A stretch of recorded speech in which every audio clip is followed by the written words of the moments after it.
উঠলো বাই তো কটক যাই, চলো। দুজন ভোরবেলা কটার সময় জানেন আপনারা? ভোর 4টে ঘুরতে বেরিয়েছি।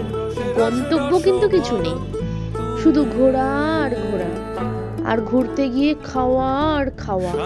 এই করে করে দুজনের যা চেহারাটা হচ্ছে। তোমরা কি গেস করতে পারছো আমরা কোথায় যাচ্ছি? যখন বেরিয়েছিলাম তখন চলো না ঘুরে আসি, তারপর ওখান থেকে আমরা এখন যাচ্ছি হচ্ছে হাওড়া। হাওড়া আমরা একটা মার্কেটে যাচ্ছি। গঙ্গার ঠান্ডা হাওয়া, শীতকালের জ্যাকেট ভেদ করে হাওয়া ঢুকছে, একদম পুরো কাঁপুনি দিয়ে ঠান্ডা। তখন বাজে হচ্ছে ভোর 5টা। আমরা চলে এসেছি হাওড়া মাছের মার্কেটে, সব থেকে বড় ফিশ মার্কেট বললেই চলে।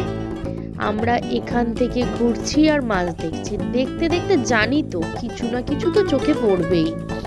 কত বড় বড় মাছ, কেজি কেজি মাছ। আপনারা জানেন এই ঠান্ডার মধ্যে আমরা কাঁপছি, কিন্তু তাতে কি হবে, ওরা না বরফ ধরছে কিভাবে, পায়ে পাড়াচ্ছে বরফ। আমরা বাড়ি নিয়ে চলে এসেছি এইটা ওখান থেকে।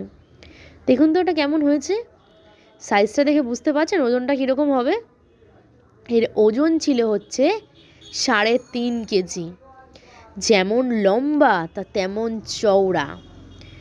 মাছটা আমি গোটা এনেছি, ওখান থেকে কাটানো যেত কিন্তু কাটাইনি। মাছটা গোটা এনেছি একজনের জন্য, সেটা হচ্ছে আমার রাজকন্যে, যে গোটা মাছ দেখতে প্রচুর ভালোবাসে। ভয় পায় না মোটে সে মাছকে। মাছকে সে ভালোবাসে, ইভেন সে কাঁচা মাছকে চুমুও খেতে চায়। মাছটা দেখেছেন আমার হাতের বিগতের থেকে বেশি চওড়া। আর এই হচ্ছে আমার কন্যে, বাথরুম থেকে স্নান করতে করতে বেরিয়ে এসছে মাছের কথা শুনে। মাছ দেখে সে পাগল হয়ে যাচ্ছে, কত বড় মাছ, নাচতে আরম্ভ করেছে।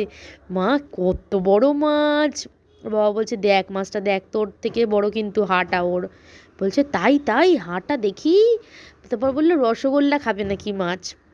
তো মাছের এখন সৎকার করতে হবে, করে তো একটা কিছু রান্নার যোগান দিতে হবে। ভাবছি তাই কি করব।